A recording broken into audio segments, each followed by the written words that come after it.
as the world gathered to celebrate the burial, the mass is also a media event. The whole world is agog. We can spot some Nigerian delegates who are at the Vatican, the St. Peter's, to bid the Pope farewell. You know, there is this song I've just sang. You know, in some of us that are Christian fathers know we have the people we call the PCC in Orthodox churches. They have them PCC. Most of them are elders like us. So we are elders, Christian fathers.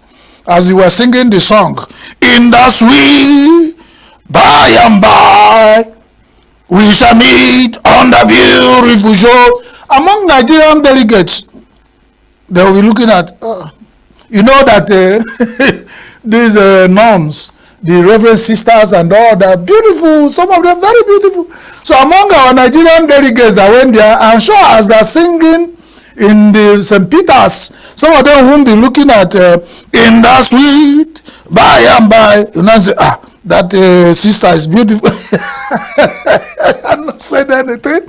Among the delegates that went to Rome to bid farewell to the dead Pope, among the people in Nigeria here who have some cases, unanswered cases, or whether they've answered it or not answered, and some of them has to do with sexual abuse allegations, which is very expensive and costly. And we are trying to use paper to cure madness, but it's not yet cured over. What the federal government can do is, among the delegates that will represent Nigeria to Rome, to bid farewell to dead Pope, is among one of us who has not answered. Nigeria is a wonderful country, but that's wonderful. It's also do, you know, the church, the Christ did not come for the saints, so you can as well carry everybody in Nigeria who have allegation, one other allegation of corruption, of chopping our money, for even as having been alleged, there's alleged that he say, make me happy, and you can be among the delegates. It doesn't make anything. After all, you go for the dead Pope, you know, like the Roman Catholics, where the Pope is the world leader, they always ask for the saints to pray for us. So as he stayed there, saints, pray for us, pray for us, pray for us. Yes, you pray for us. We have not prayed for ourselves. We want the saints to pray for us. Will the saints kill themselves? For Nigerians, the number of sinners in Nigeria, if the saints keep praying for us, they won't have time to pray for other people of the world. It's wonderful. It tells me a story of one man, you know. He was just converted to Roman Catholic Church recently, but the man has been in Okite. He's from my state. He has been doing Okite. He says the Dibia. But, you know, the powerful Christians has converted him to Christianity. But like they said, they go chonyale yabu ibuniku. These people will say, what is this man talking about? What I'm saying is that once you finish curing a madman, you will not cure the madman from, how do I speak that? I don't even know the meaning of ibuniku in English. Winking. When you cure the madman, he will still be winking.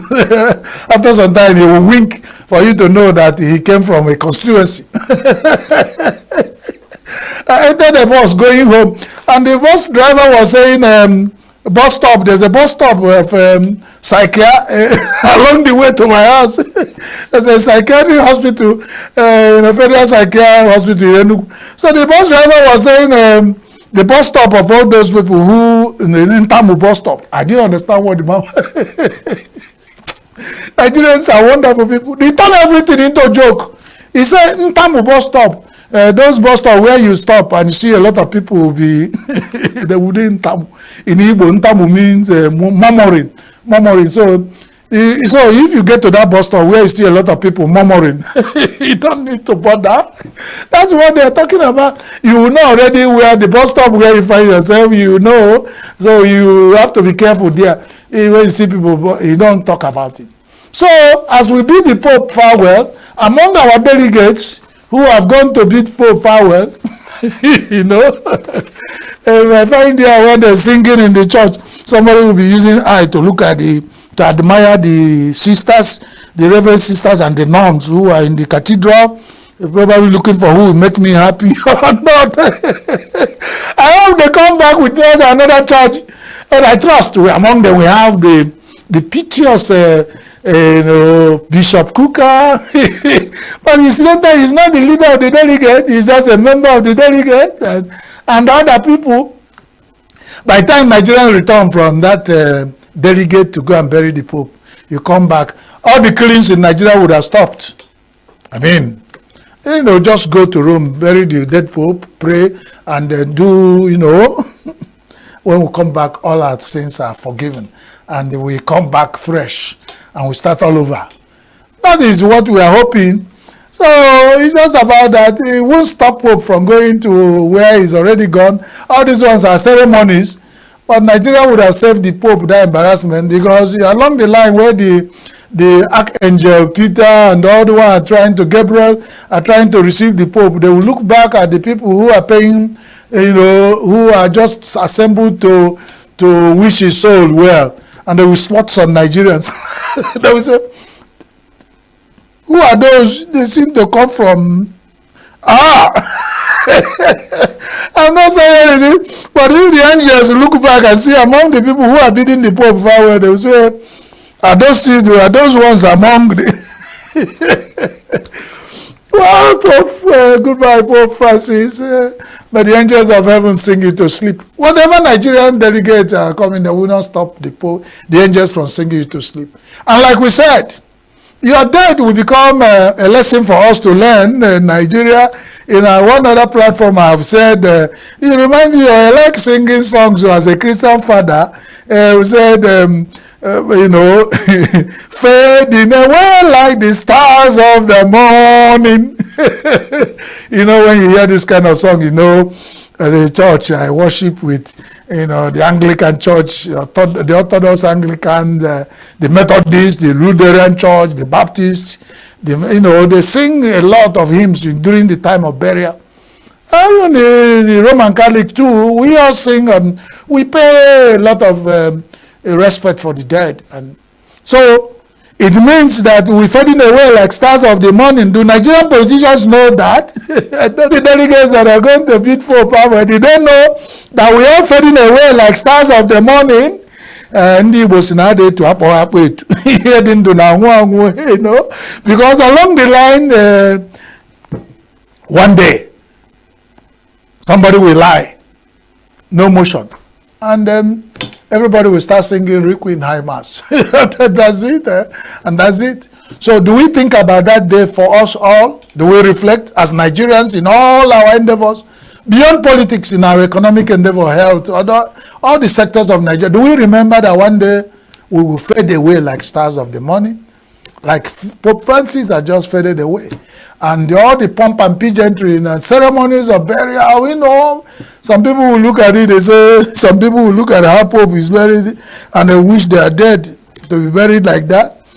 In Asika,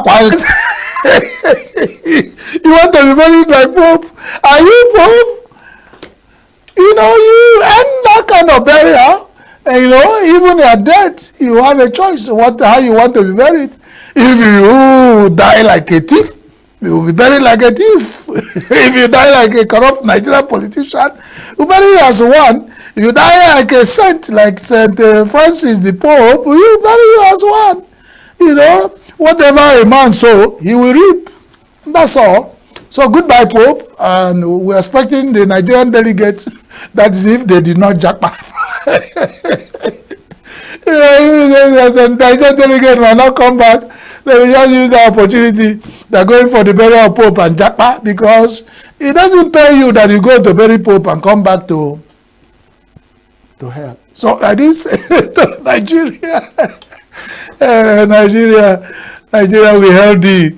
So goodbye, Pope, as we take on the next news point. What point do we muse?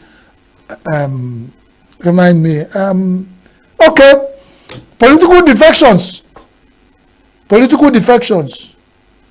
I want to announce that I, the presenter of the news on Signature Television, I am defected. Ask me where. I don't even know where to defect. It's just that I announced that defecting anywhere there is stomach infrastructure. After all, I belong now for another one.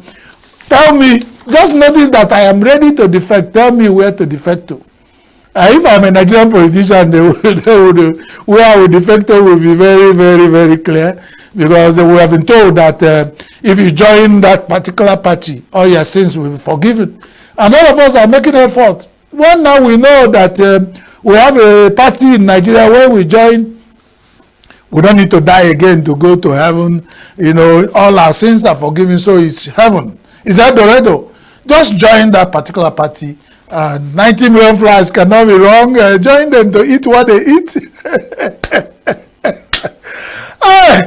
Nigeria, we have the political defections that even a sitting governor with all the machineries of state government defected to a party.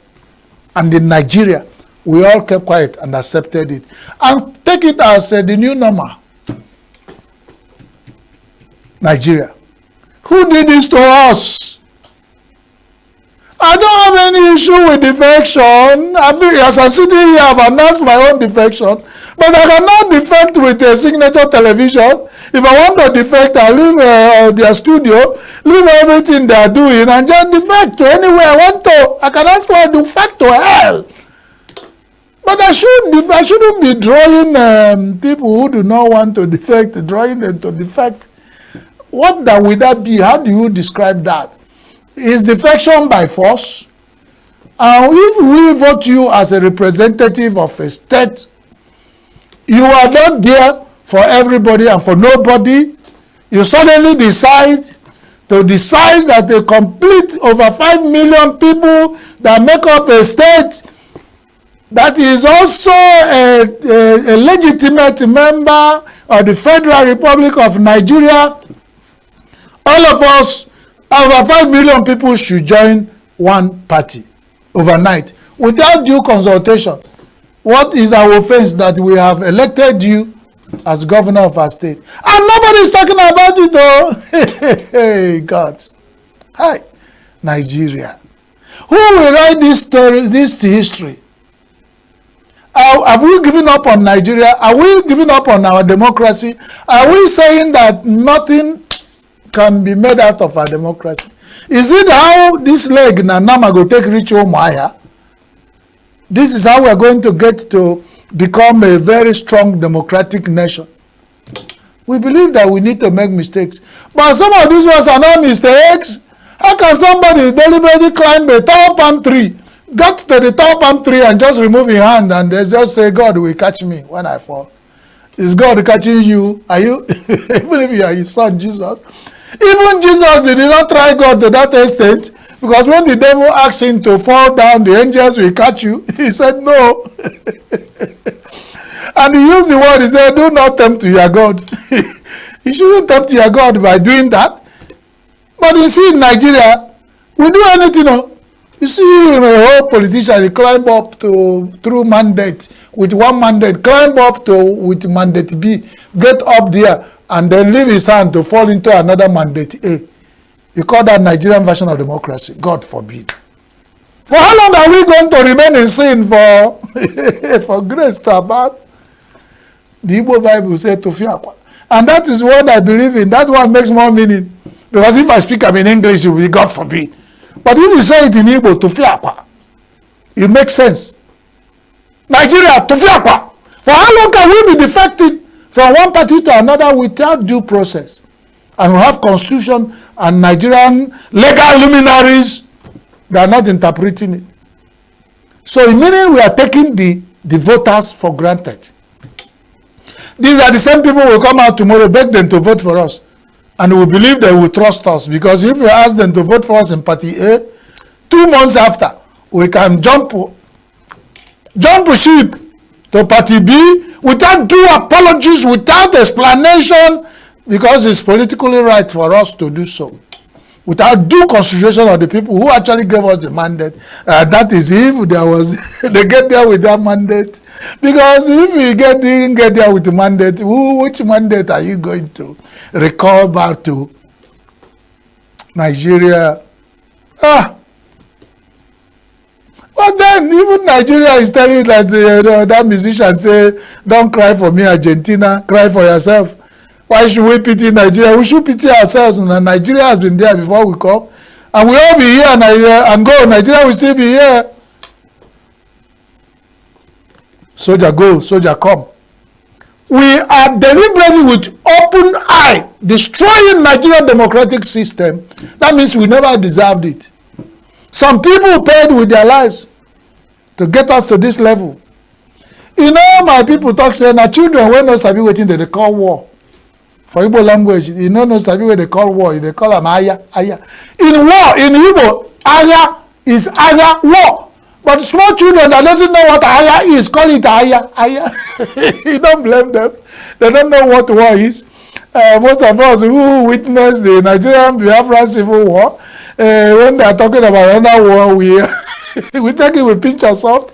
We be saying, not deliberately refusing it totally, but we don't jump into it with all that kind of, you see our young people who are calling it aya, aya, but we know we saw aya. But then, you know, some people say if what happened in the recent past happened in the recent future, we might not even care and give up aya for aya, and then whatever it is. If you get confused, consult your Google. But I'm here, defections from one party to another. Some people I find in Nigeria have jumped from all the parties. They are jumping around, and now they completely circle. They will begin again to defect. And the Nigerians say, Kai, Nigerian voters, Nigerians, who did this to now? The same people will still come back tomorrow, call for rallies, and people will wear their uniform and come out and be saying, Ijebego, Ijebego, Ijebego, Ijebego, Ijebego. Are we not ashamed of ourselves? Okay, somebody was in the class of aesthetics, and he was talking about when something becomes consistently ugly, it begins to gather beauty. Some people get confused. If you see a very ugly woman, is ugly from head to toe, you start seeing the beauty of ugliness. That's aesthetics. Yes, Nigerians' democracy has gotten so rotten that we got it so rotten and smelly that we got to the point of start seeing some element of beauty in the rottenness of. It means you can defect. The only thing that has not, the only person that has not defected in Nigeria is the only president.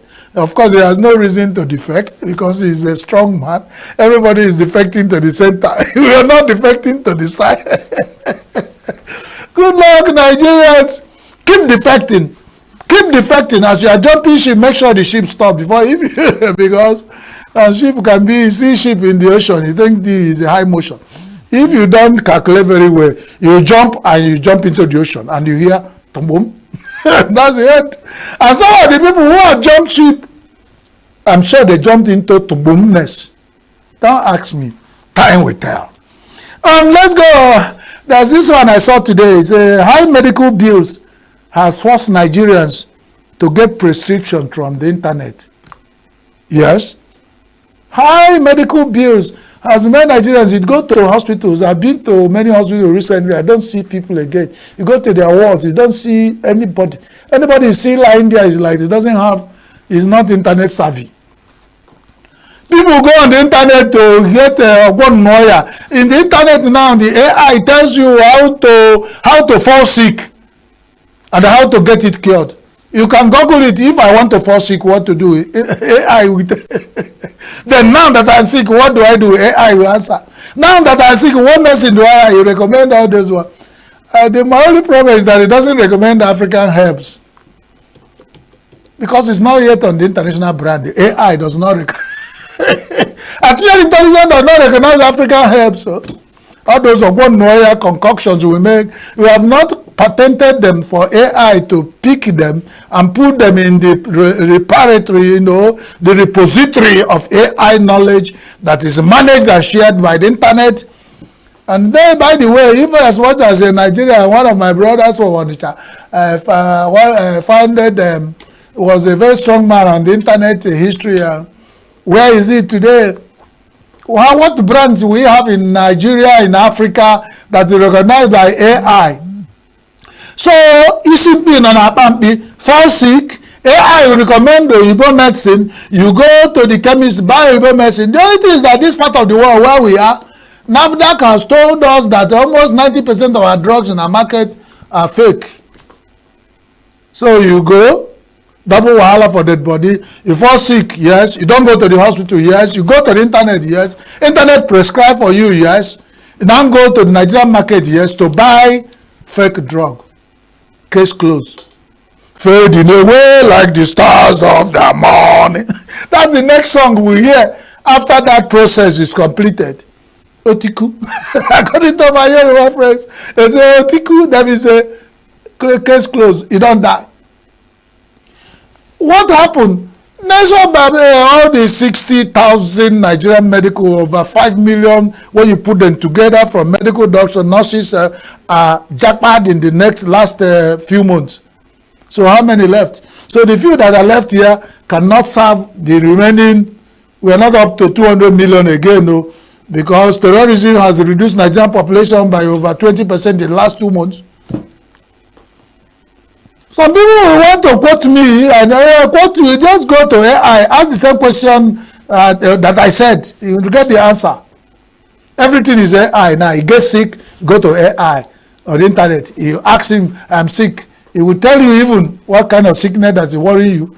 You ask him for your location.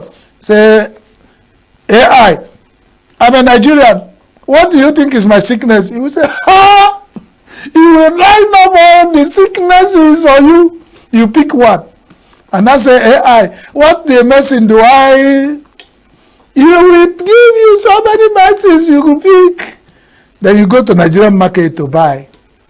That's where the case closed. The process stops there. Because there are certain things AI cannot do. AI cannot stop fake drug in Nigeria.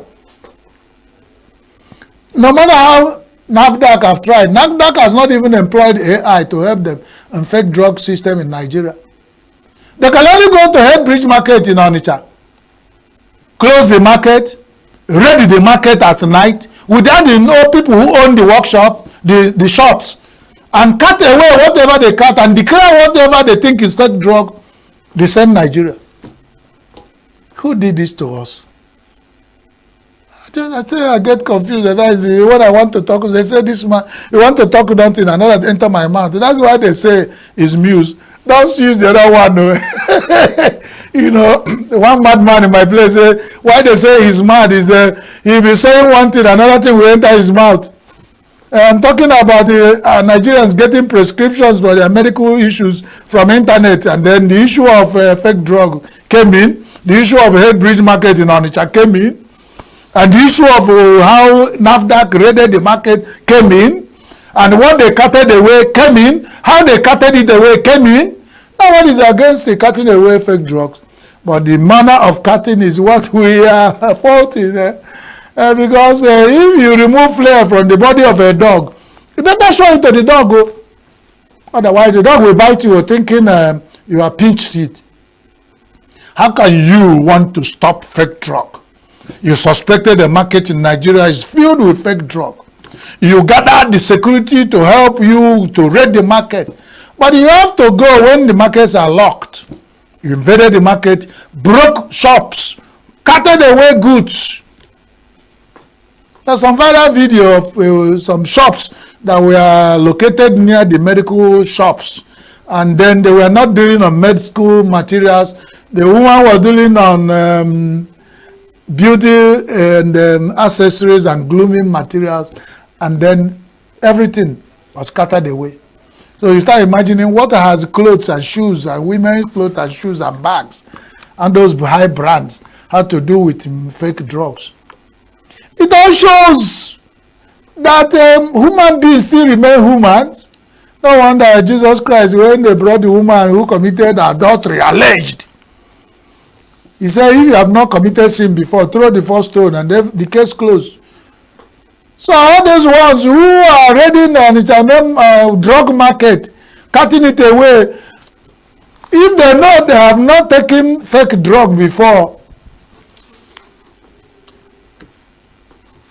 if they know they have not committed anything against Nigeria before, nobody is promoting corruption or anything.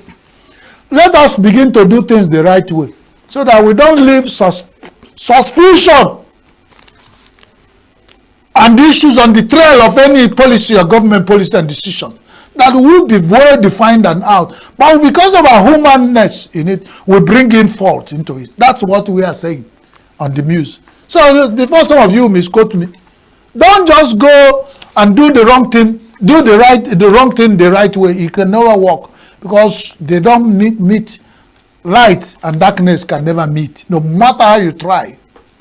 If you want to meet, you go to River Niger and River Benue at the confluence town of Lokoja and see how the two rivers meet. The next thing we do before we round up is the killing and killings in Nigeria continues. Yes. And then what is on top of the burner that people are recommending is whether we will have state police. Anytime that is mentioned, we have pause. Okay, we'll be talking, there is a high level of insecurity in Nigeria. Yes, everybody agree. There is killing and killing every day. Yes. There is kidnapping. Yes. There is some element of rape. Yes. There's clashes and violent clashes everywhere. Yes, we agree. Now, when we come to solution, we have not been able, in the last, since 2012, to come up with solution. The only solution we have been solving the same problem with the same consciousness that caused the problem and expecting result. Tell me what that means. Not be telling from my mouth when I go here. So I talk, say, somebody saw a problem. The same consciousness that make you cause that problem. You are using the same consciousness to solve that problem. Tell me what you are. Tell me. You talk saying, amigo talk says, I'm not that abusive.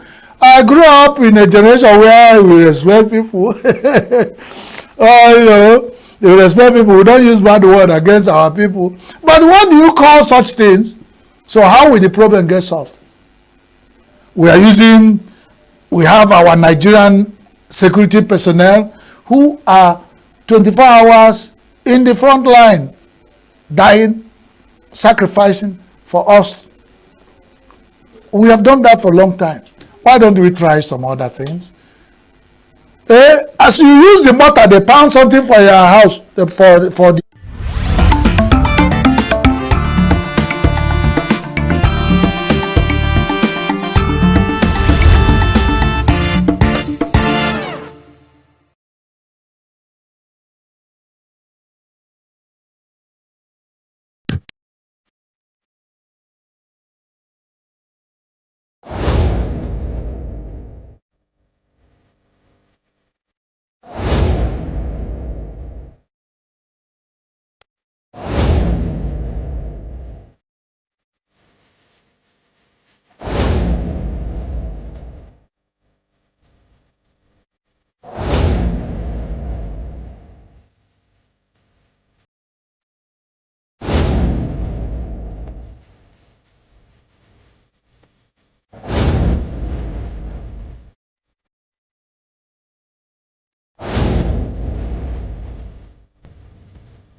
the only reasonable pension you can talk about is the federal pension, because if you come down to the state pension and the local government pension, they are always owing those people. There's always backlog.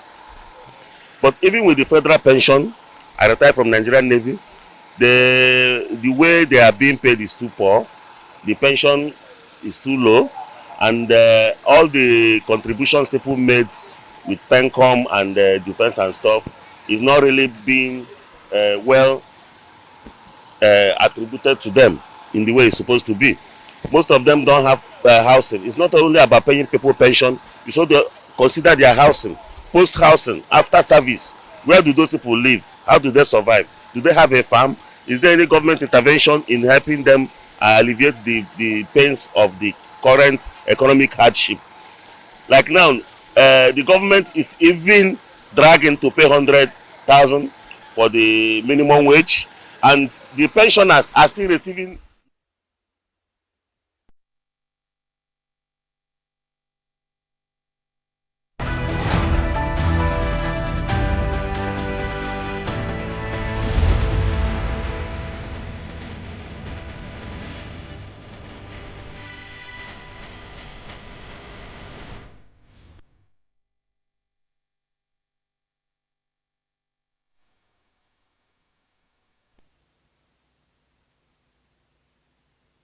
Charles Pius. In the headlines, House of Representatives challenges executive arm of government on implementation of laws. Governor Mba inaugurates committee to tackle gender-based violence in ENUGU. UN chief welcomes release of Israeli-American hostage Idan Alexander from Gaza, and Mexico opposes U.S. suspension of cattle imports over screw-worm concerns. Details shortly. We are local. We are right now with the wife of the man that was... Why the main market is in chaos. People... We are national. Those in support of this motion as amended, say aye. Aye. We have taken it through by default. We are international. Israeli airstrikes. Donald Trump left us the worst unemployment.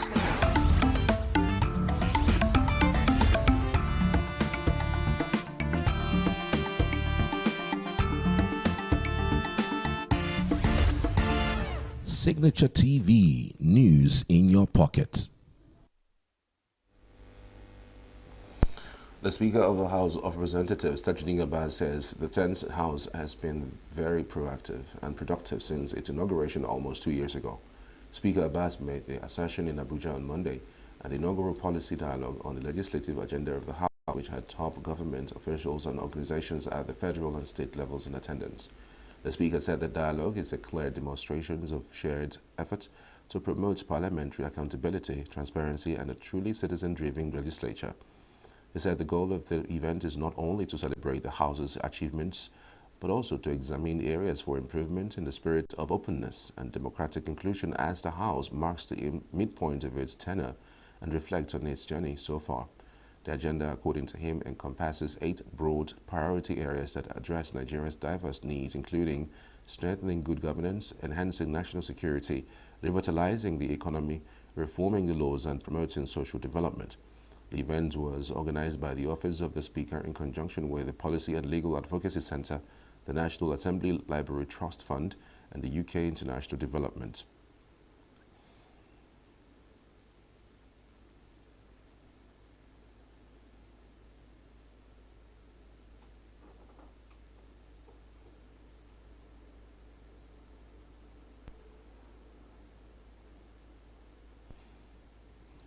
Meanwhile, the Speaker has challenged the Executive to ensure the implementation of laws and other interventions made by the Parliament in the overall interest of the citizens.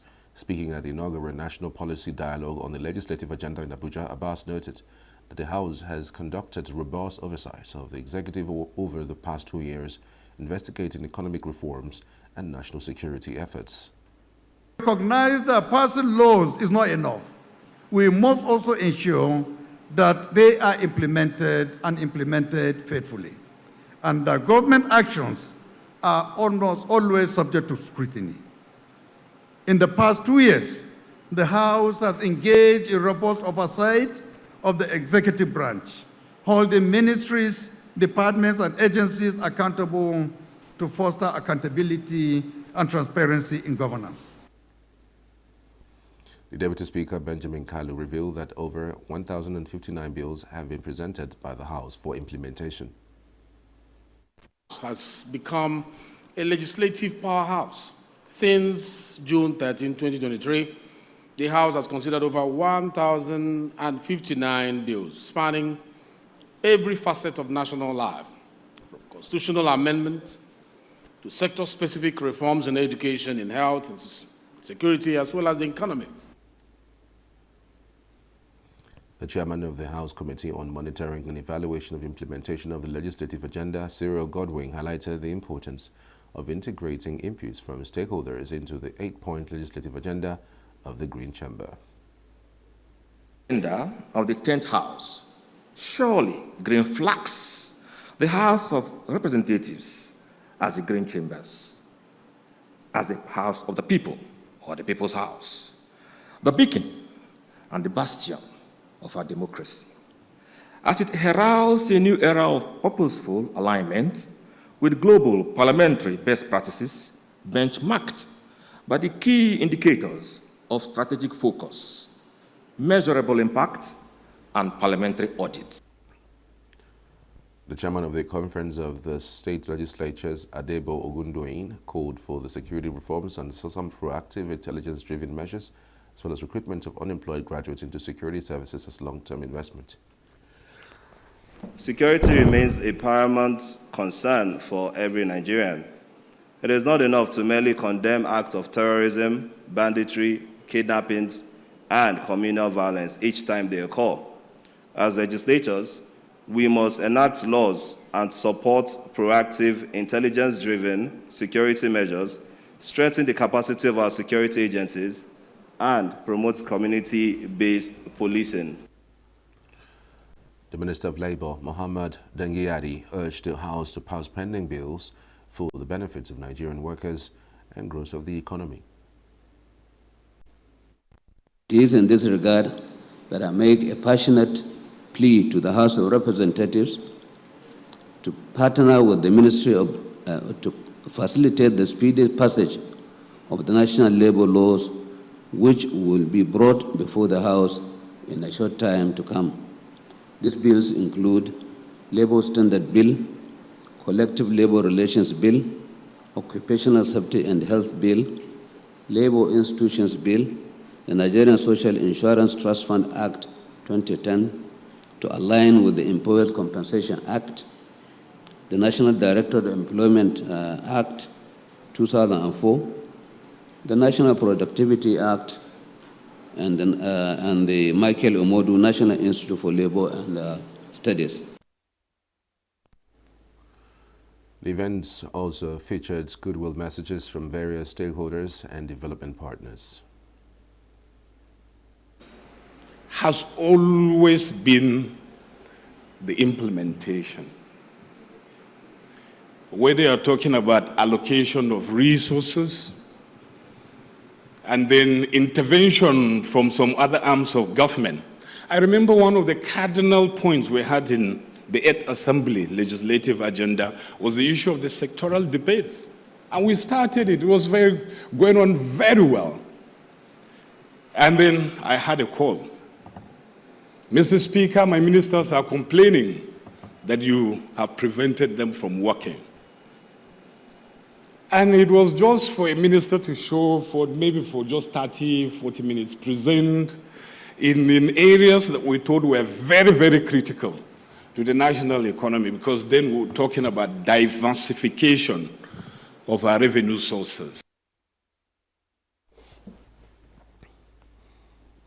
The federal government has supplied vital equipment and components for two 133 kVA substations and associated transmission lines in Ekiti State. In a statement issued in Ado-Ekiti on Monday, the Ekiti State Commissioner for Infrastructure and Public Utilities, Professor Bolaji Aluko, confirmed the delivery. He, along with Victor Afamoroti, General Manager of the Transmission Company of Nigeria, TCN, in Ekiti, received the items at the Omisanjana 13233 kVA station on Saturday on behalf of the TCN. Professor Aluko stated that the substations will be sited in Elupeju Ekiti and Ijesha Isu Ekiti, with a switching station at Ikere Ekiti, aiming to enhance bulk electricity transmission across the northern and other senatorial districts of the state. He commended both the federal government and Governor Biodun Oyebanji for accelerating the substations project. Aluko highlights that the new facilities would add a total of 240 megawatts, comprising 4 60 MVA transformers to the existing 140 MVA capacity at the Omisanjana substation in Ado-Ekiti. He assured that the project is expected to be completed before the end of the year and praised Governor Oyebanji for his efforts, including the installation of the Independent Power Project (IPP) in the state. The Minister of the Federal Capital Territory, FCT Nyesom Wike, has called on contractors handling various projects across the territory to maintain high standards in their work. Wike made the call on Monday during the inspection of ongoing projects in Abuja ahead of their planned inauguration to mark President Bola Tinubu's second year in office. Among the projects inspected was the 16-kilometer inner northern expressway from Idu to Dede being handled by Salini. He also visited the construction site of the Jahi interchange being executed by Gilmore, which will link Wole Soyinka Way to the Murtala Mohammed Expressway. The minister expressed satisfaction with the progress and quality of work, commending the contractors for working round the clock to meet deadlines. The Federal High Court in Abuja has adjourned to Tuesday, May 13th, for a definite hearing in a contempt case filed by Senate President Godswill Akpabio against suspended Kogi Central Senator Natasha Akpoti-Uduaghan. Justice Binta Nyako postponed the hearing after defense lawyers raised concerns over a Facebook post allegedly made by Akpoti-Uduaghan, which they claim violates a court order against media comments. The legal disputes began after a seating disagreement in the Senate on February 20. Akpoti-Uduaghan later accused Akpabio of sexual harassment during a TV interview. She then sought a court order to stop the Senate from disciplining her. Although the court initially granted that request, the Senate still suspended her on March 6th. At a previous sitting, the court barred all parties from making public comments on the case, but Akpabio's lawyers now say Akpoti-Uduaghan defied that order with a satirical online post.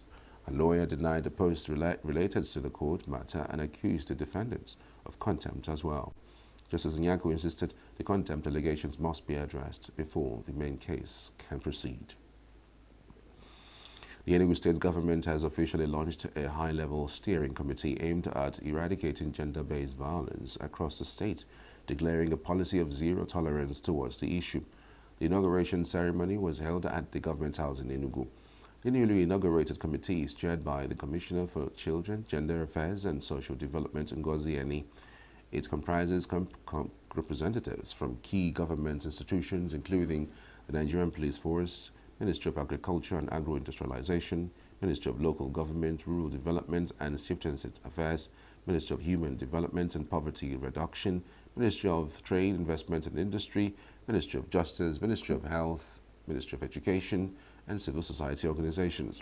Formally launching the panel, the title, the Steering Committee for Strengthening Institutional and Community Responses to End Gender-Based Violence and the Domestication of the ENUGU State Gender Policy through the Oputa Panel Framework, Governor Peter Mba reaffirmed his administration's unwavering commitment not only to prosecuting offenders but also to implementing preventive systems, activities, and infrastructure to combat GBV. Represented by the Secretary to the State Government, Professor Chidiebere Onya, the Governor emphasized that the initiative is designed to safeguard all citizens, regardless of gender, highlighting that GBV affects both men and women. In her address, Commissioner Eni noted that the adoption of the Oputa Panel methodology aims to ensure the policy reflects the unique realities and challenges within local communities. She also expressed the government's full confidence in the committee's capacity to deliver on its mandate. The Lagos State Government has announced the postponement of the 2025 public service examinations, originally scheduled for Tuesday, May 13th. The decision was disclosed in a statement on Monday evening at the Director of the Lagos State Examinations Board, Adebayo Orishono. The examinations is now set for Friday, May 23rd, 2025, with updated schedules for specific papers to be communicated through official channels. A notice regarding the postponement was also shared via the state government's official account, reassuring candidates of the administration's commitment to a fair and transparent examination process. They are also advised to retain their registration credentials and print their examination slips ahead of the newly announced date. Benue State Governor Hyacinth Alia has made an impassioned appeal for unity among the people of the state as they face escalating security concerns stemming from persistent attacks by armed herdsmen. He lamented the ongoing assault on Benue communities. Governor Alia described the situation as a critical threat to the very survival of the state, calling for a collective resolve and solidarity in confronting the menace. He stated this while giving his mid-term report at the Township Stadium in Vandekia. He urged residents to maintain vigilance and work hard in hand with security forces to defend their communities. Governor Ali acknowledged the federal government for dispatching additional security operatives to bolster peace efforts and urged citizens to cooperate fully to ensure these initiatives yield lasting results. Highlighting these administration's achievements, the governor pointed to significant progress in key sectors such as education, healthcare, agriculture, ICT, infrastructure, security, transportation, and human capital development. He noted that in under 2 years, his government has recorded accomplishments surpassing those of previous administrations over nearly a decade. Governor Ali expressed gratitude to the people of Vandekia for their warm reception and steadfast support, announcing that warehouses are stocked with fertilizer in preparation for distribution to farmers ahead of the 2025 planting season to boost food production. Meanwhile, Benue State University, BSU, Makurdi has debunked reports of missing 2 billion naira in the institution. The Deputy Vice-Chancellor Academic, Professor Simon Teva, debunks the reports on Monday during a chat with journalists in Makurdi. He described the allegations as baseless and misleading. The clarification followed a legal action initiated by the institution's Director of ICT against Henry Ibia over alleged defamation, cyber-stalking, and injurious falsehood. Ibia's report had claimed that the university lost 2 billion naira due to a crashed ICT portal, leading to the purported suspension of the ICT director for investigation. Ibia was detained at the Benue State Police Command on April 25, 2025, before being arraigned in court and remanded at the Makurdi Correctional Center. After nearly a week in custody, he was granted bail, with the case adjourned to July 2025. Teva addressed delegations at the press briefing on Monday. He acknowledged resistance to fee payments by students, attributing the development to economic hardship and cultural perceptions equating fees with taxation. Teva noted that the administration's cautious approach to enforcement of payment of fees by students is to prevent unrest. He clarified that the committee is reviewing fee compliance, but stressed that the process was still ongoing. The chairman of Gwe West Local Government Area, Benue State, Tulsa Victor, has ordered a dusk to dawn curfew to curb rising insecurity in the area. In a statement issued on Sunday, Victor says the curfew, which begins by 6:30 p.m. daily, takes immediate effect and applies to all movement into and out of local government. The council board explains that the measure is temporary and would be subject to review based on improvements in the security situation.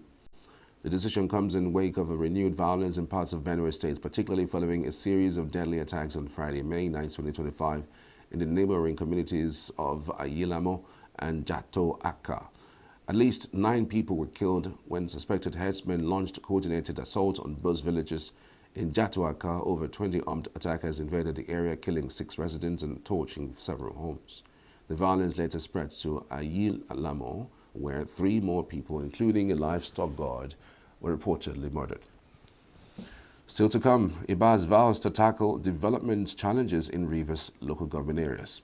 CBN warns public against fake contracts and grants. Do stay with us.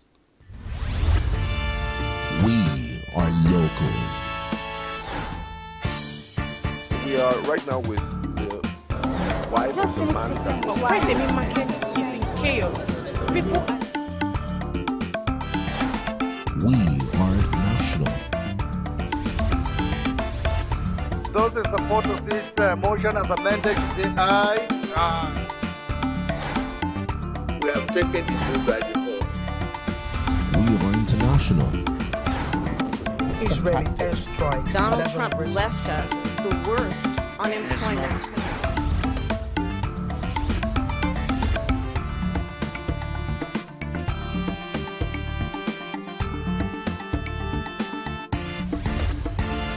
Signature TV, news in your pocket.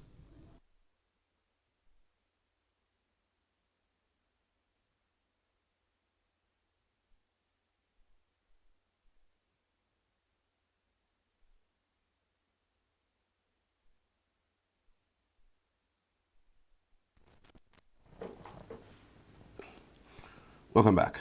Suspended Governor of Rivers State, Similai Fubara, is telling his supporters not to adopt a confrontational approach in seeking for peace in Rivers State. Fubara gave the advice while speaking at a night of tributes organized by the Rivers Elders Forum in honor of the late Elder Statesman Chief Edwin Clark, held in Port Harcourt.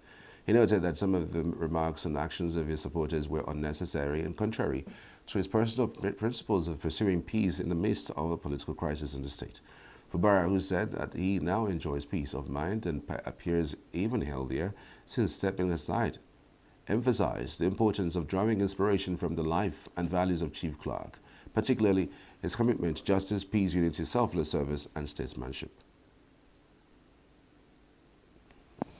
The administrator of Rivers State, retired Vice Admiral Ibokete Bass, has called for collaboration between security agencies, community stakeholders, and residents to combat various criminal activities in the state.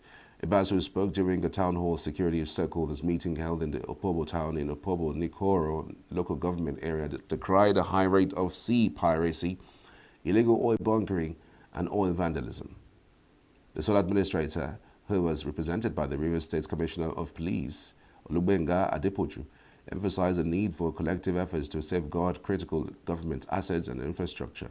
He further assured residents that the government would prioritize healthcare, education, road rehabilitation, and other welfare concerns to enhance the living standards in the area. In his address, the administrator of Opobo Nkoro local government area, Frederick Apafi, highlighted the unique security challenges in the area to include sea piracy and theft of fishing equipment, illegal oil bunkering, and unauthorized vigilante operations. Similar meetings held at Omoko, the headquarters of Obaegbema and Doni local government area, and Ungo in our Doni local government area. The Academic Staff Union of Universities, ASU, has elected Professor Chris Piwuna, a consultant psychiatrist and Dean of Students Affairs at the University of Jos, as its new national president. Professor Piwuna succeeds Professor Victor Osodeke, a professor of soil science at the Michael Okpara University of Agriculture, Omudike, Abia State, who served as the union's president since 2021. The leadership transition was ratified at the 23rd National Delegates Congress of the union held on Sunday in Benin, Edo State, where members from various branches across the country all convened to chart a new course for the academic body. Professor Piwuna, known for his firm advocacy for the welfare of university lecturers and reforms in Nigeria's higher education sector, previously served as ASU's vice president.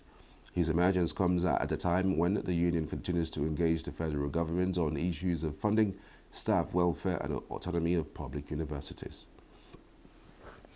A member of the House of Representatives, Honorable Yusuf Adamu Dagdi, has claimed that Boko Haram insurgents have seized weapons and military assets worth trillions of naira during attacks on military bases across Nigeria's northeast region. Dagdi made these statements while contributing to a motion moved by Honorable Ahmed Satomi and of Borno State. The motion addressed this recent fire outbreak at a military arms depot in Giwa Barracks, Maiduguri, and the increasing attacks by Boko Haram in Borno and Yobe states. According to Dagdi, the scale of destruction being inflicted by insurgents on military equipment is unprecedented.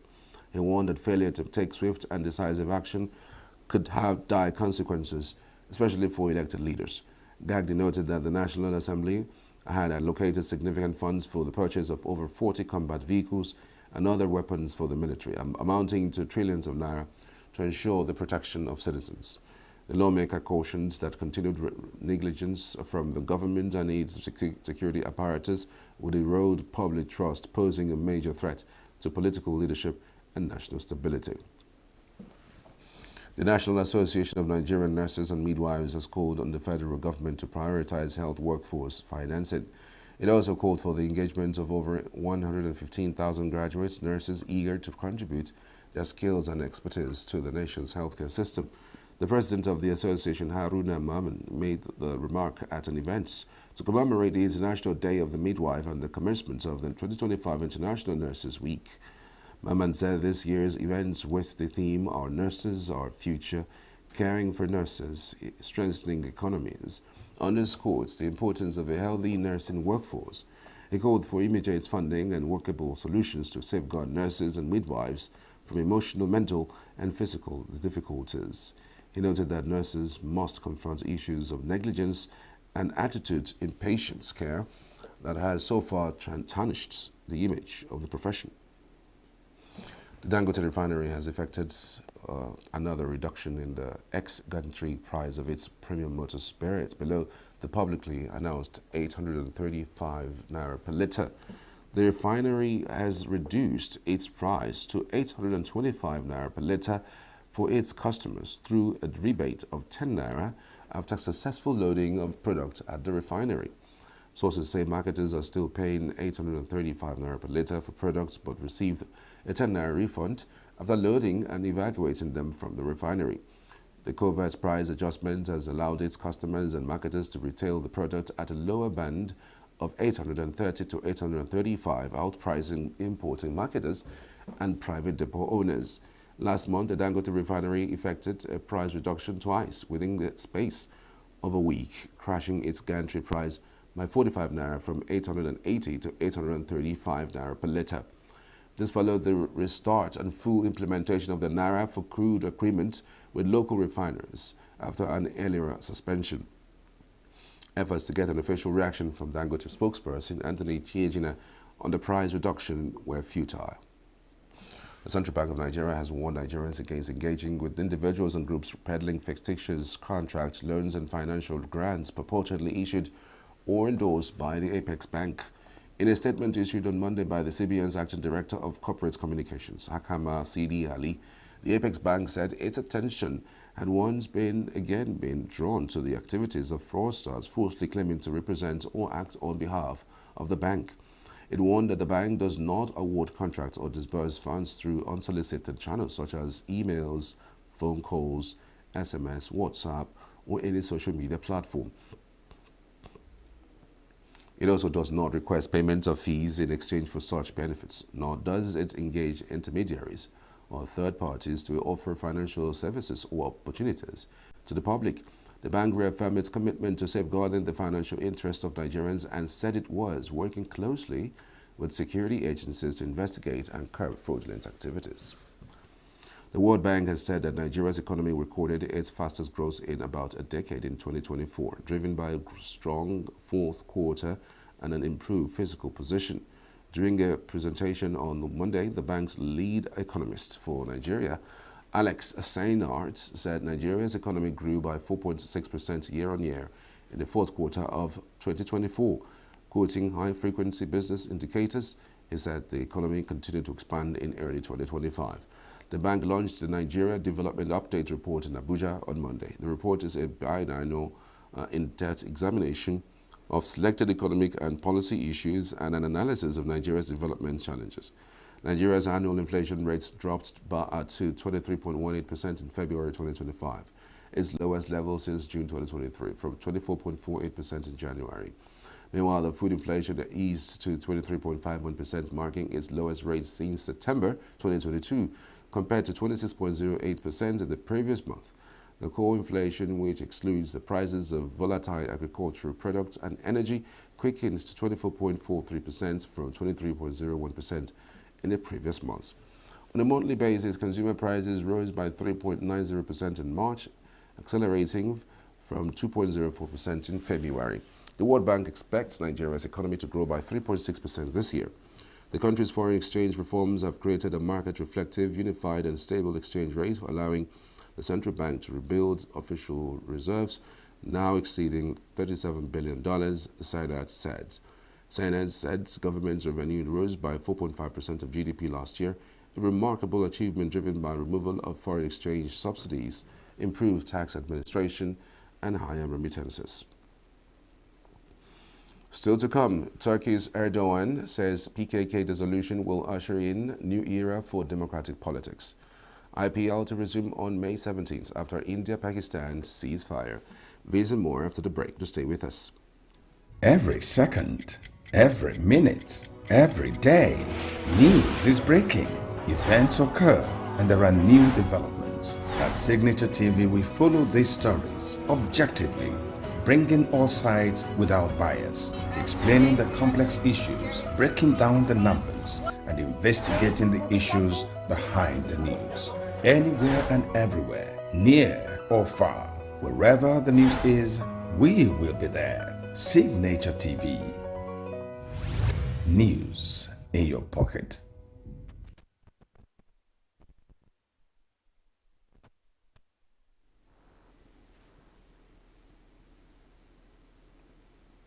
Welcome back. People rejoice in Israel for the release of Israeli-American hostage Idan Alexander on Monday, but there was still worry for the remaining hostages activity in Gaza. In Tel Aviv's Hostages Square, people gathered to watch the news of his release and show support for the remaining hostages. At his grandparents' apartment in the city, his family said they were excited to receive him, but will continue to fight for other hostages. It's really amazing to see. I'm from the same town as Idan, so being here and being able to be in Israel during this day and experiencing it is really amazing, and seeing the community come together and the Jewish people come together at this time. And I've been here since 12 o'clock. I've been here throughout the day, and seeing everyone come and congregate and celebrate and appreciate the moment is really inspiring and amazing. And as an American, and seeing the last American who is alive come home is really amazing, and I'm so grateful for this experience. I think it's terrible that there's still hostages in Gaza. We need to bring them home, but we need to celebrate. This hostage has been a hostage for nearly 600 days. We need to celebrate what we can have, and we need to support what we have, and we need to ensure that all the hostages come home. Bring them home.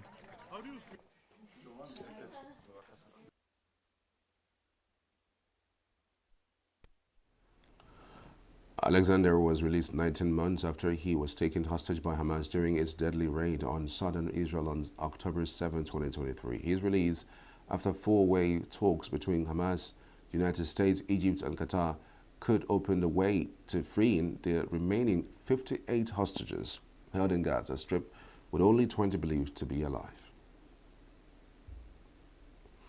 United Nations Secretary General Antonio Guterres welcomes the release of Israeli-American hostage Idan Alexander on Monday.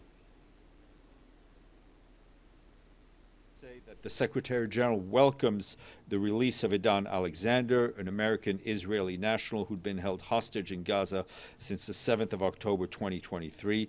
The Secretary General is profoundly relieved that Mr. Alexander has been freed and is now returning to his family after this harrowing ordeal. The Secretary General renews his urgent call for an immediate, permanent ceasefire and an immediate and unconditional release of all remaining hostages. Hostages must be treated humanely and with dignity. He calls on all parties to immediately ensure the rapid, the unhindered, and the safe humanitarian relief, including the delivery of critical services for all civilians in need. Aid in Gaza and anywhere around the world is not negotiable. Israel's military said it has received Idan Alexander after the International Committee of the Red Cross said it has facilitated his safe transfer from 19 months of captivity to Israeli authorities. Alexander was the last American held by Hamas, and Israel's Channel 12 said his condition was low without citing a source. Al Jazeera television showed the photograph of him standing next to masked fighters and a Red Cross official. Unlike in previous hostage releases, he was wearing civilian clothes.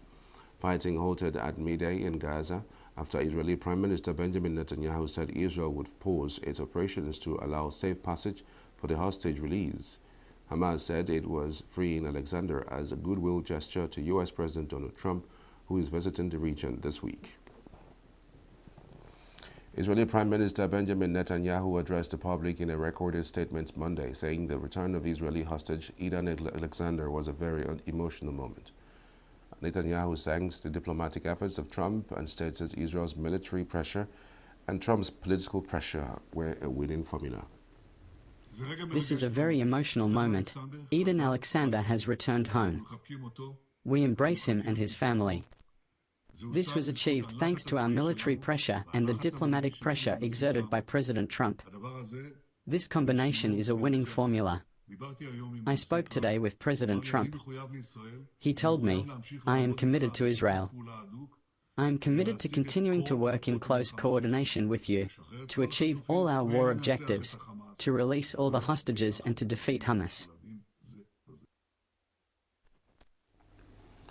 Hamas said it had freed an Israeli-American hostage as fighting paused in Gaza on Monday, but there was no agreement on the wider truce or hostage release as a global hunger monitor warned of famine in the devastated enclave. Fighting stopped at midday in Gaza after Israeli Prime Minister Benjamin Netanyahu said Israel would pause its operations to allow safe passage for the hostage release. Ukrainian President Volodymyr Zelensky said on Monday that Russia was continuing its attacks on Ukraine and had made no response to a proposal for direct talks on Turkey this week in a strange silence. Zelensky repeated that U.S. President Donald Trump supported the proposed meeting. Zelensky also said he spoke by phone with newly elected Pope Leo XIV. Ukraine has always supported diplomacy. I am ready to be in Turkey. Unfortunately, the world still hasn't received a clear response from Russia regarding numerous proposals for a ceasefire. Russian shelling and assaults continue. Moscow has remained silent all day regarding the proposal for a direct meeting. A very strange silence. Still, Russia will have to end this war, and it would be better to do so sooner. There is no point in continuing the killings. President Erdogan expressed full readiness to host the meeting. It is important that President Trump fully supports the meeting, and we would like him to find the opportunity to be in Turkey. There was also a very good conversation today with the Pope. I began my day with it. Pope Leo XIV spoke warm and very important words about Ukraine, about our people, about a just and lasting peace for our country and the return of our people, most certainly, the return of prisoners and children who were abducted by Russia. I thanked him for his support. Mexican President Claudia Sheinbaum voiced opposition on Monday to the United States' decision to suspend imports of Mexican cattle, horses, and bison due to the presence of the New World screwworm. She emphasized that Mexico has actively cooperated in efforts to eradicate the pest. The suspension was announced on Sunday by U.S. Agriculture Secretary Brooke Rawlings, who stated that the ban would apply to imports through the southern U.S. border and would be reviewed on a month-by-month basis. Meanwhile, Mexican Agriculture Minister Julio Verdugo said the restriction is expected to last only 15 days, a timeline President Sheinbaum echoed during her regular press briefing. Last month, the U.S. and Mexico reached an agreement on managing the screwworm, a dangerous pest known to infest livestock and wildlife by laying larvae that burrow into living tissue, often causing severe or fatal harm. Despite these efforts, the U.S. deemed the measures insufficient, a claim Sheinbaum rejected. Sheinbaum added that she does not expect the suspension to cause major economic disruption, assuming it remains limited to the proposed 15-day period. Turkey's President Tayyip Erdogan said on Monday that the doors of a new era, especially in politics, would open once the Kurdistan Workers' Party, PKK, militant group laid down its weapons. Speaking after a cabinet meeting in Ankara, Erdogan said the decision by the PKK to disband was an important step and that Ankara would follow the process closely to avoid any issues. He added that the Turkey viewed the move as one that encompassed members of the group in northern Iraq, Syria, and Europe too. Separately, Erdogan said there was a new window of opportunity to achieve peace between Ukraine and Russia after recent statements by the two countries added he hopes this opportunity would not be squandered. At the stage we have reached, Russia, Ukraine, America and Europe agree that the talks must be held. We mention once again that as the only country to have gained the confidence of all sides, we are ready to contribute to these talks and that we would be glad to host them. With the latest contacts, we see a new window of opportunity has been opened.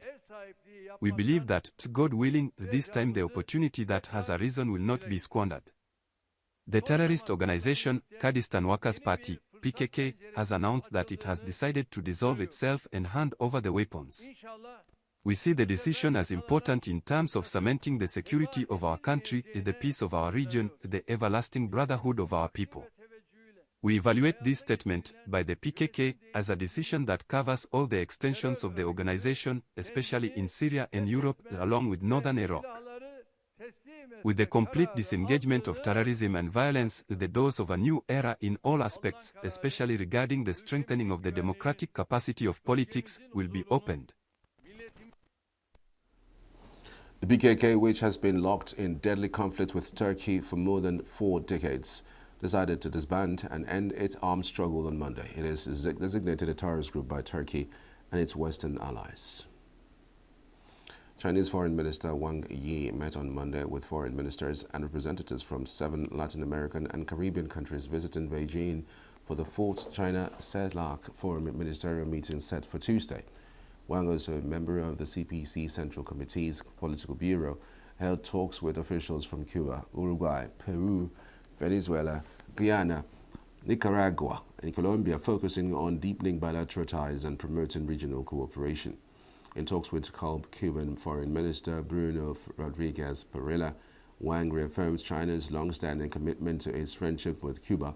With Uruguayan Foreign Minister Mario Lubetkin, he emphasized China's support for multilateralism, free trade, and global peace.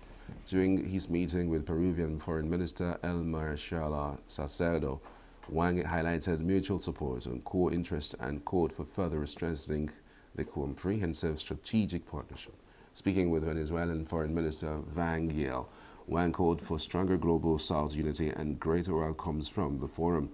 With Guyanese Foreign Minister Hugh Hilton Todd, Wang noted Guyana's growing trade ties with China and pledged continued Belt and Road cooperation to support local industrial growth and economic independence. In a joint meeting with Nicaraguan officials Loreno Ortega and Valdrag Jenschik, Wang commended the country's shared resistance to hegemonic power and expressed confidence in the success of the upcoming forum. He also met Colombian Foreign Minister Laura Sarabia, congratulating Colombia on taking over the rotating presidency of the forum and expressing hope for a united and productive meeting. Residents of Muzaffarabad, capital of Pakistan-administered Kashmir, carried on with their lives as a fragile ceasefire between Pakistan and India appeared to be holding on Monday. The truce was reached after 4 days of intense exchanges of fire as the old enemies targeted each other's military installations with missiles and drones, killing dozens of civilians. Tensions between India and Pakistan began mounting after the April 22nd attack in India and Kashmir on Hindu tourists that killed 26 people, sparking the worst clashes between the nuclear-armed neighbors in more than 2 decades. On Saturday, the ceasefire in the Himalayan region was announced by Trump following 4 days of fighting and diplomacy and pressure from Washington. Pakistan's Finance Minister Mohammad Aurangzeb says that he can't see any large fiscal fallout following recent military escalation with India. The comments were made in an interview on Monday. Trade talks with the United States, which had played a key role mediating a ceasefire between the two countries, would likely have progressed in short order, and that Pakistan could import more high-quality cotton, more soybeans, and was also exploring other asset classes, including hydrocarbons. Finance Minister Mohammad Aurangzeb said in an online interview. On Monday, U.S. President Donald Trump said the U.S. is key to help India and Pakistan after a ceasefire agreement, claiming trade was a big reason they stopped fighting. Regarding the India-Pakistan conflict, Aurangzeb described it as a short-duration escalation with minimal fiscal impact, stating it can be accommodated within this fiscal space which is available to the government of Pakistan. When questioned about the potential increased military spending in the upcoming budget, Aurangzeb deferred comment, saying it was premature to discuss specific plans. However, he said, quote, "Whatever we need to do in terms of ensuring that our defense requirements are met will be met." We welcome the ceasefire, which has been led by and brokered by President Trump, and therefore it's been a sort of a short duration escalation. It's good to see things moving towards the norm. So at this point in time, I do not see any large fiscal fallout coming out of it. And if you've seen the stock market rebound today, the big drop that we saw in Friday has been more than well covered in the PSX today. So from my perspective, at this point in time, we don't see it as a major issue and can be very much accommodated within the fiscal space which is available to the government of Pakistan. We'll do whatever is required to be done. Talking about budget, which is still about 3-4 weeks away, would be premature. But whatever we need to do in terms of ensuring that our defense requirements are met will be met.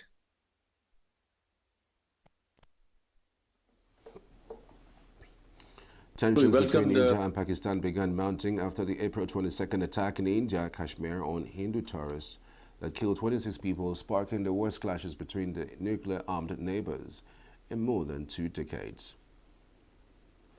The Indian Premier League IPL cricket tournament, suspended for a week amidst fighting between India and Pakistan, will resume on May 17th following the announcement of a ceasefire between the nuclear-armed neighbors, organizers said on Monday.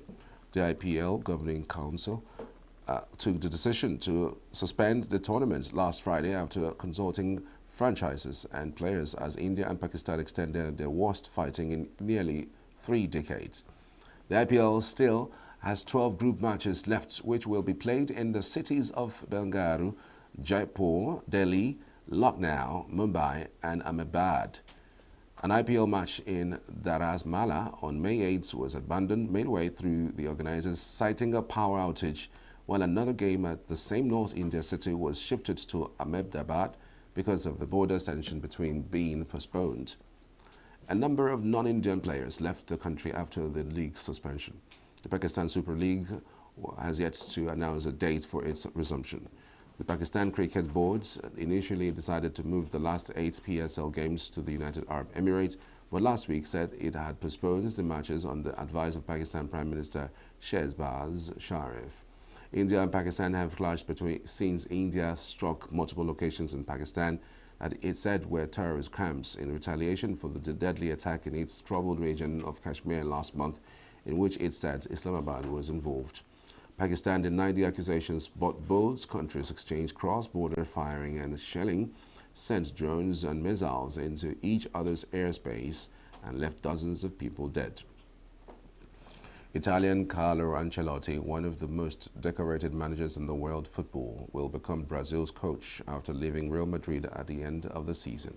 The Brazilian FA CBF said on Monday after finally landing their first-choice candidate. The 65-year-old Ancelotti has enjoyed 4 hugely successful years in the second tenure at the Spanish Giants, but they are set to finish this season without a trophy. Brazilian soccer sources said Ancelotti will sign a 1-year deal to become the world's highest-paid national team coach ahead of the 2026 World Cup, with the option to extend his contract. Real have yet to announce Ancelotti's departure. The CBF's announcement confirms a highly anticipated move, ending a saga that has rumbled on for years. Ancelotti became the first manager to capture titles in each of Europe's top 5 leagues, England, Spain, Germany, Italy and France, and has guided Real to 2 Champions League and La Liga doubles in 3 seasons. Ancelotti's Madrid silverware includes 3 Champions League titles, 2 Club World Cups, 3 European Super Cups, 2 La Liga titles, 2 Spanish Cups, 2 Spanish Super Cups and 1 Intercontinental Cup. With great pleasure, I announce an extraordinary reinforcement. The Brazilian team, the most successful in the history of world football, will be led by the greatest coach in the world, the Italian Carlo Ancelotti. Ancelotti will coach the team in the World Cup qualifiers and next year's World Cup. With a winning mentality, he is the only coach in the history of football to win 5 Champions League titles. The coach will fulfill his commitment to Real Madrid until the end of the La Liga season. Our new manager will start work shortly. On May 26th, Ancelotti will call our 26 players for the 2 matches. I am sure that this will be the first step on our journey towards the 6th championship. I am fully convinced that under Ancelotti's leadership and with the unity and dedication of our players, we will be stronger than ever to face the challenges that are yet to come. Casper Ruud progressed to the Italian Open last 16 on Monday in Rome after his opponent and local favourite Matteo Berrettini retired from the match at the start of the second set.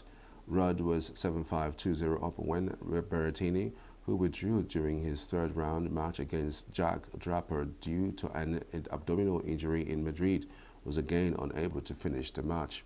Up next for Norwegian Ruud, who won the recent Madrid Open, is partner Jerome Moner, who beats American 22nd seed, Sebastian Corda, 6462. And that's the news this hour. Many thanks for watching. Join me in another 5 minutes for the morning show. Just stay with us.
artificial intelligence actually help us to imbue a program, either a program, a project in form of technology that will help us achieve success, become more efficient in any of our operation, whether in farm, because I noticed there's a kind of an AI instrument that I noticed, I watched in a video where you see that AI is being used in collaboration with technology, solar technology, to scare off animals that normally attack the farm.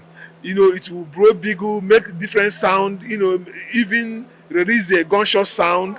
And but these are not real gunshots. But when maybe a monkey or that attack maize, that harvest maize and all that came to that very farm, he will censor that very monkey and begin to make those or birds are perching on the crops. So it will sense them and begin to make those sound, and they will scare them away and they will never come to those farms. It's also is goes a way to show that AI and technology is a hallmark of our development. It's very going to enhance our development. But the only caution is that we need as well to protect the human race, protect the human privacy, protect, while we are implementing the AI and technology in any spheres of life. So if we must grow, we must go with technology, we must go with AI. That's the current thing about it there. Artificial intelligence, it's come to stay, right? Whether you like it or not, it's really helping drive a lot of sectors, technology, medicine, agriculture, and all that. So it's something that has come to stay. And the only reservation that we have about it is that it's going to take a lot of valid jobs from humans, right? And I think that's the only concern. But you wouldn't compare the benefits, right? Because globally, AI drives the economy. It drives virtually everything that we do, and so it's a win. It's a global win. Yeah.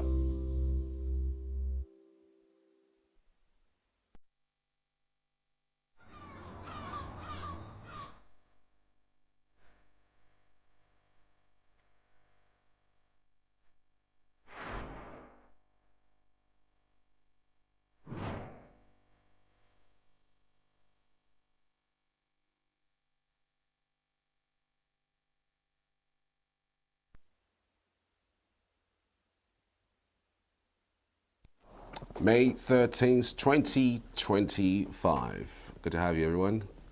How you doing? Hope you're good.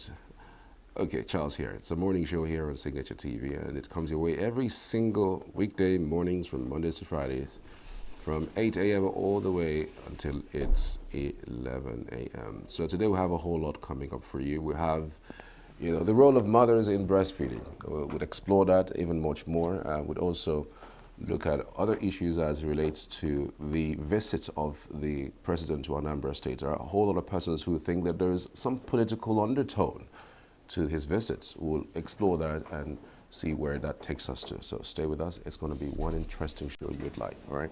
So let's begin on the front pages of the dailies this morning.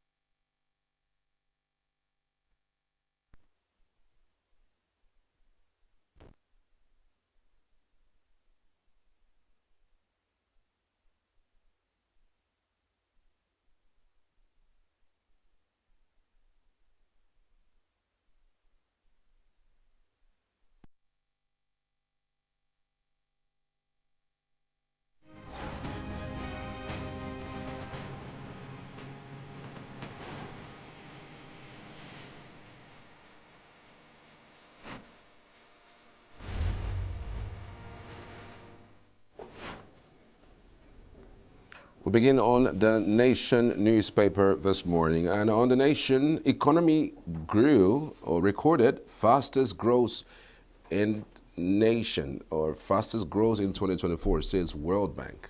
Did you feel that the economy grew in the year 2024 fastest? As a resident of Nigeria or as a Nigerian, do you really feel that way? Maybe.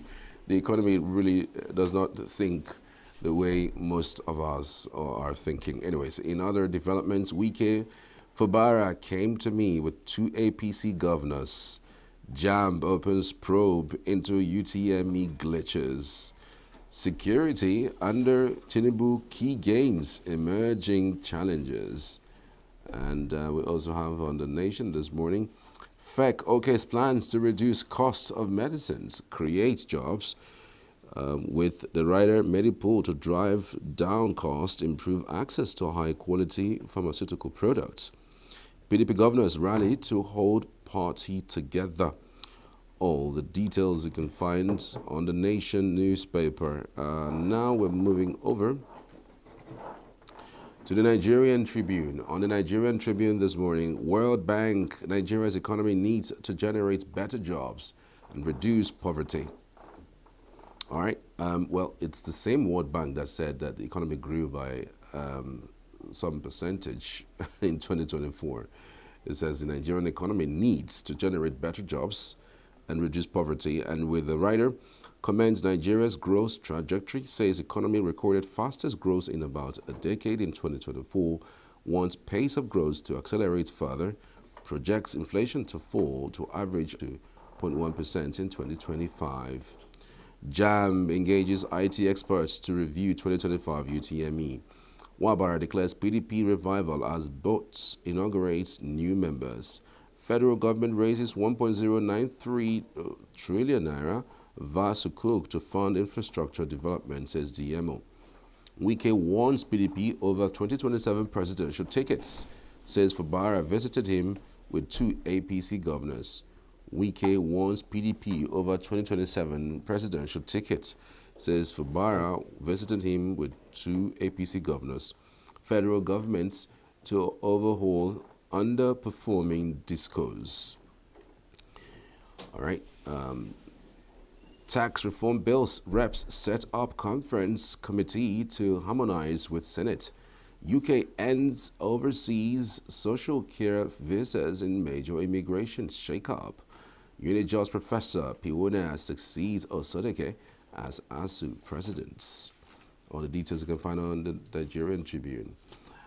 On the Punch this morning, why Tinubu will defeat PDP again in 2027, says Wike. Saraki heads 7-man PDP reconciliation panel. Why Tinubu will defeat PDP again in 2027. Oil drilling to resume in the north, says NMPCL. Restructuring. Federal government deploys special teams to underperforming discos. Still on the Punch, 54.9 trillion naira budget, federal government, World Bank at odds over funding strategy. With the writer, bank fears government may resort to CBN emergency funds, fault budget parameters, and ministers counters. Still on the Punch newspaper this morning, Bielsa set to immortalize Clark amidst tributes from Jonathan and Deary. UK unveils plans to slash annual immigration by 100,000. Lagos APC aspirants protest today over LG primaries. Push to crash drug prices gains fake approval. Push to crash drug prices gains Federal Executive Council approval. All the details on the Punch this morning. All right. On the Guardian, freight forwarders write Tinubu as cartels sell e-call-up code for 400,000 naira. Freight forwarders write Tinubu as cartels sell e-call-up code for 400,000 naira. US-China agreed to roll back tariffs for 90 days. Edo governor seeks arrest of Neo-Black Movement President Ese Kako. World Bank admits Nigeria's economic progress, says prices remain high. UTME jam to address technical issues as 8,391 candidates threaten class action. WAEC candidates anxious as IPOB declares sit at home on May 30 in the southeast. WAEC candidates anxious as IPOB declares sit at home on May 30 in the southeast. Suspension. Court hears contempt other applications in Natasha's suit today. NNPCL to resume oil drilling in North as production threatens 2025 budget. 2027 amid pushback, zoning complaints, others, PDP explores reconciliation. Federal government to overhaul underperforming discos amid lingering IBEDC takeover. Lagos Labour Party suspends chair, dissolves ward executives as Abure faction tackles OT. All the details on The Guardian this morning. On the Daily Trust newspaper this morning, expect electoral reforms before 2027, INEC chair. Well, this electoral reform, I hope it wouldn't contain or wouldn't improve on what we have had. We wouldn't have to speak of issues relating to glitches. And on this Daily Trust still, Demagom's tenure, National Secretary position threatened PDP neck convention. Flying Eagles dethrone Senegal, qualify for World Cup. World Bank queries NNPCL's remittance of subsidy proceeds. Boko Haram launches attack on another military base in Borno. Bandits abduct 5 persons from Plateau markets. We will continue oil search in the north, says Ojulari. Man sentenced to death for killing friend over cap. And on the Daily Times newspaper this morning, 2027, doom awaits PDP without reform, says Wike. Labour Party begs Tinubu to rein in Governor Oti over alleged threats to Abure NWC members. Labour Party begs Tinubu to rein in on Governor Oti over alleged threats to Abure NWC members. Okay, that's interesting. Labour Party is just in the news for just the wrong reasons, really. Fubara can decide for Rivers whether or not to return as governor. Resident speaks. Fubara can't decide for Rivers whether or not to return as governor. 4 die over cholera outbreak in Plateau Village. West Africa security and political economy. Saraki 7-man committee to organize PDP NEC meeting May, National Convention August. Insecurity, Okwebalo escalates war against cultism. All the details you can find on the Daily Times newspaper. So we're back to the table where Chris Monica is waiting in the wings for some of the interesting headlines out of the dailies this morning. Chris, good to have you. Good morning. Good morning, Charles. And good morning, the globe watching. So it's interesting. The World Bank is saying that the economy grew. The growth of the economy was the last quarter of the year 2024, and it looks good for us because they are also seeing the upticks in 2025. How do you react to that? Well, the World Bank has spoken, and it's unfortunate it's only World Bank that's telling us what's happening in Nigeria.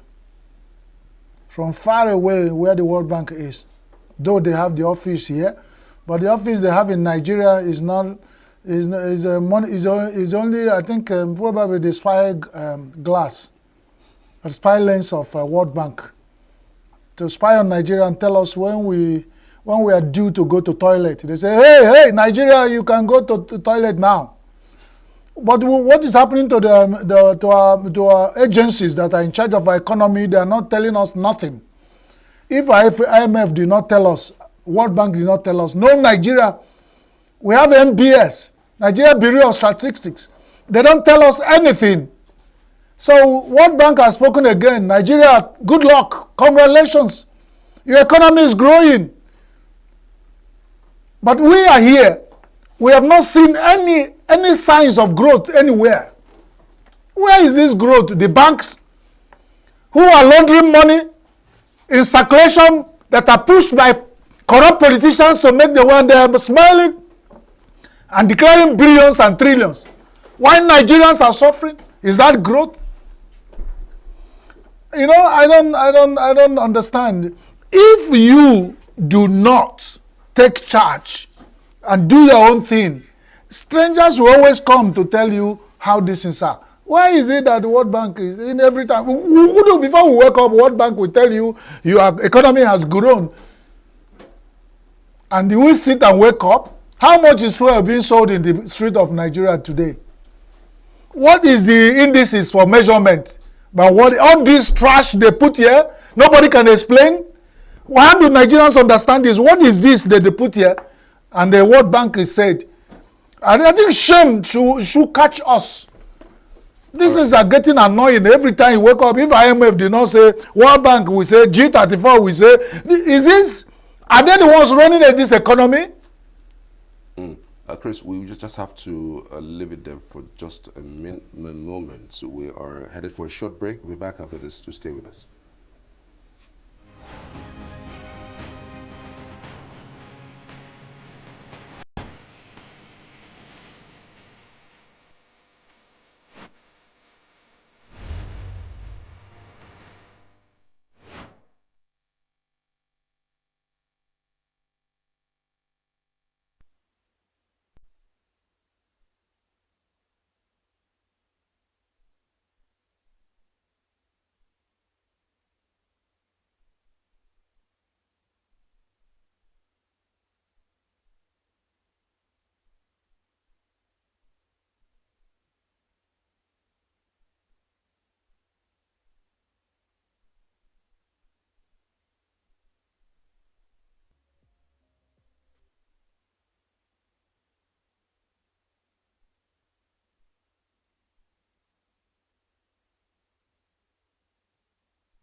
Welcome back.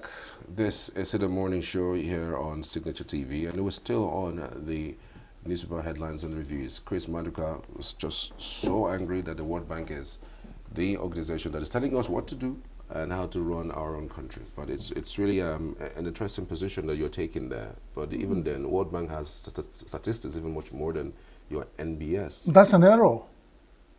It's error. Can a yam begin to prune from the tail? You live in your house. Somebody whose office is far away, somewhere in Geneva or somewhere I don't know, is telling you how you wake up and how you sleep. Before you wake up in your house to come here, he has told you there's something is wrong. Especially with our economy. Why are they not telling us how many people that died in Plateau? Why are they so much interested in our economy? And they just be moving us like we're just pawn in the chessboard of World Bank and these economic world powers, and the Nigerians establishment are not seeing it. It's high time we begin to take this thing so serious. What for wake up and tell you the economy is not grown? It's we Nigerians that know whether our economy grow or not. Let them not confuse us, because the next morning now they will tell you the thing has slammed again. That means we go this way. We become economic, what they call it, mulattoes. Hey, this way you go today. Hey, this way you fall back today. Let Nigerians sit on the economy, know when they grow, when they come back. And they take charge of how to make it either grow, or we take the choice of sliding back. I wonder what's their interest. There's so much money they keep giving corrupt politicians, they borrow it, throw it in here, and they will be writing it for us. All the generation of children in Nigeria, 20 generations just to come and owe World Bank. That's why they will not wait for us to wake up before they tell us whether you've grown or you have leaned. Something is wrong. That's only my stand. And those eggheads, the economic professors, all the ones working in the Ministry of Finance, and all the ones in charge of our external economy and all that, are sitting there. World Bank is telling us how, and they are not ashamed. For once, when will Nigeria get ashamed and take charge? For once, and perform. If Nigeria has released, if MBS has released this thing, me and you will be talking. I am tired of discussing World Bank. What did World Bank say about Nigeria? What did Nigeria say about the economy? That's more important. And that's what we should take more serious. Then we put it side by side with what the World Bank say, IMF, and then balance it up. If we depend on only from seeing Nigeria from their side, from the way they see Nigeria, something is wrong. And it means we cannot grow. Absolutely.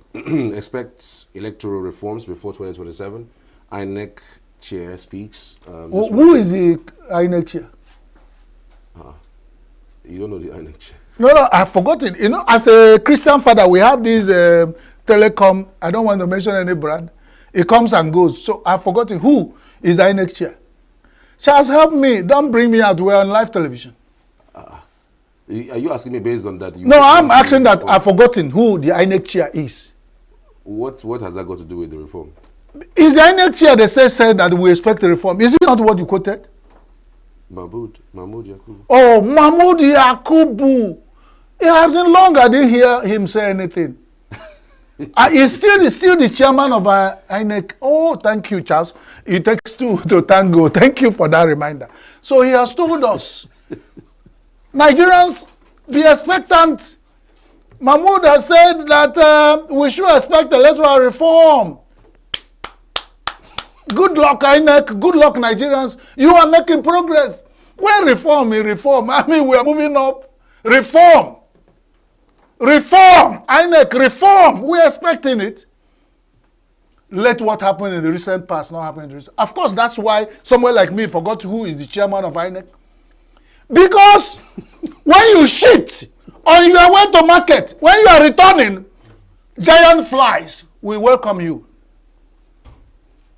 I am not sure that INEC people have not shit on their way to market.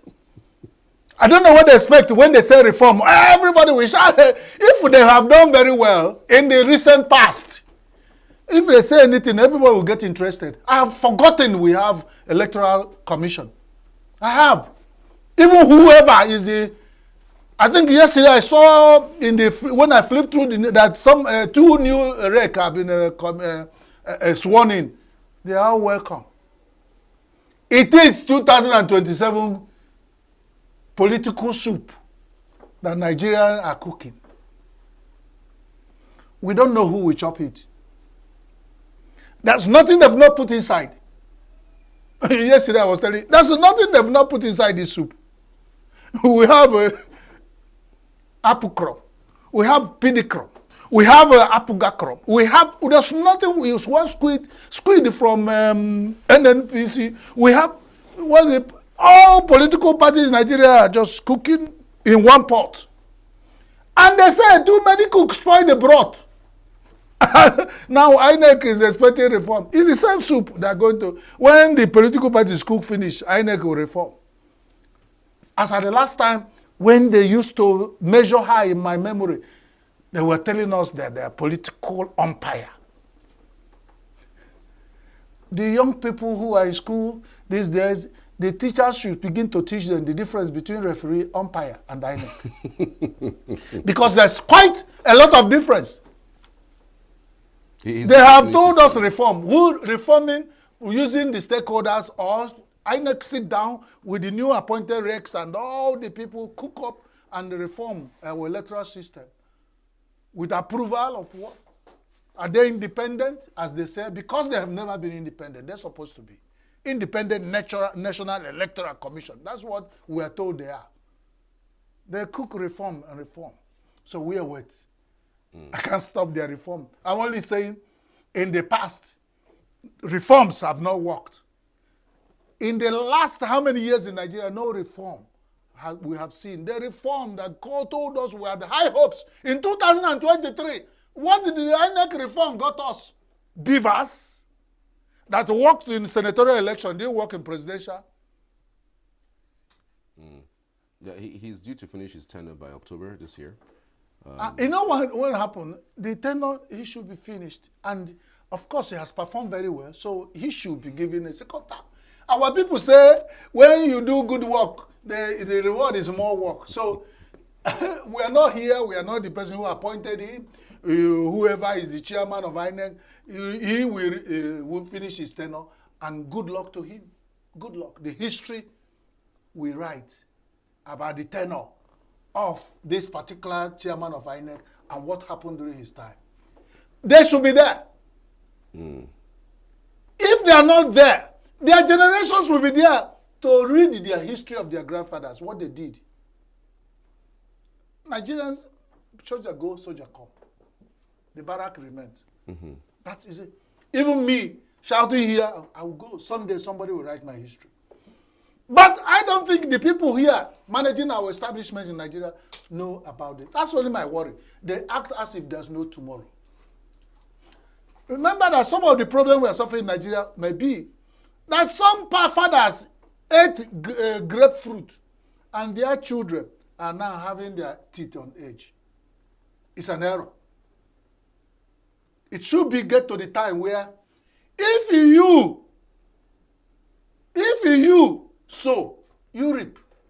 You don't sow and keep it for your grandchildren and grandchildren to reap. Sow and reap. I want to plead with God to make all of Nigerian in establishment authorities to reap whatever they sow. If they've done good, God will reward them with the best, excellent thing in life. But if they've done bad, let them take it back. 100 million folds. Fold over. Spilling, like the Bible said, if you bring your tithe in the house of God, God will fill your basket, overfill it, and he will roll it over. He will look for tankers and trailers. Not the ones that somersault at 90 miles. The ones that will take you all that you gather to take you to your house. That is life. And that's what I stand for. Whatever you sow, you reap. And Nigerians are here. Some of them have given up. They're waiting for people to sow what they reap. Absolutely. All right. So NNPCL to resume oil drilling in the north as production threatens. Well, I think it's good. What happens to the other mineral resources in the north? As at the last count, about 34 mineral resources in Nigeria, 24 of them are buried in the heart of northern Nigeria earth. And we will spend, you use 1 billion to drill oil in the north, where there are some low-hanging fruits of minerals we can, When they use billions to carve their teeth, how much will they get when they laugh? Nigerians are not saying the truth. If we are really planning an economy, there is what they call comparative advantage, and it has to do with economy and locations. There are people, the oil has been there in the south, with their whole problem. They will look in where we have agriculture, we look in where we have marine economy, we look in where we have other mineral resources under the earth, and then begin to put all of them together to develop Nigeria. It's like we're not telling ourselves the truth, because I've heard in other camps that some people hid in their own mineral resources, and everybody looking for you to look. Once they finish, they now, at that time, that is. If you want a one Nigeria, remove these biases that have divided Nigeria deeply, and we are pretending we are one Nigeria. That is our problem. And then probably Niger Delta oil, when it dries up, we'll look for other mineral resources to begin to develop. At that time, if the Chinese has left anyone left for us, we will see them. How you brought in Chinese is what I don't get. The mining of our minerals, haven't you seen? We review newspapers here. I don't forget that one.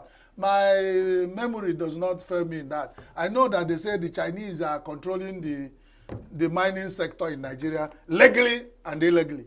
And we have people who are working with them, and Nigerians. Sometimes Oshomolo said the retired generals are working with the Chinese to make but these are things Nigeria, the history, and nobody has said anything. So God bless Nigeria, Charles. Right. Because our time for this session is up. Thank you. All right. I appreciate you, Chris, as always. We're back shortly after the short break. To stay with us.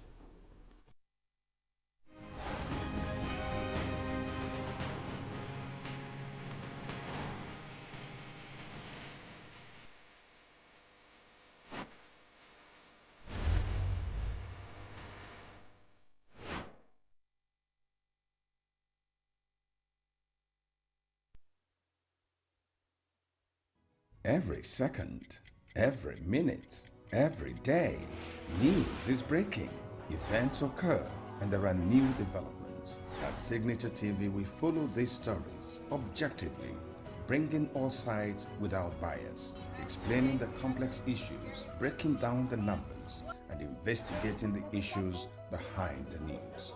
Anywhere and everywhere, near or far, wherever the news is, we will be there. Signature TV, News in your pocket.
With a population of about 36 million people, the Southeast is awash with stories. Every day on Southeast News, we tell the peculiar story of the Southeast and her people. Our Southeast should be the Silicon Valley of Nigeria. Their successes, achievements, and daily challenges. Do you have a Southeast story to share?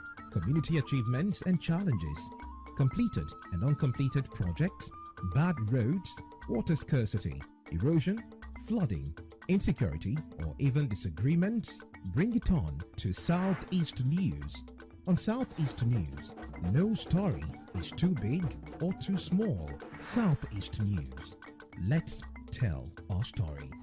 Showing on Signature TV every weekday at 4 p.m. WAT, 1600 hours GMT.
Welcome back. This is the morning show here on Signature TV. And Charles here. So the President, Tinubu, has come to Anambra State and returned back. The ripple still remains with us. This is the very second time he would be visiting the southeast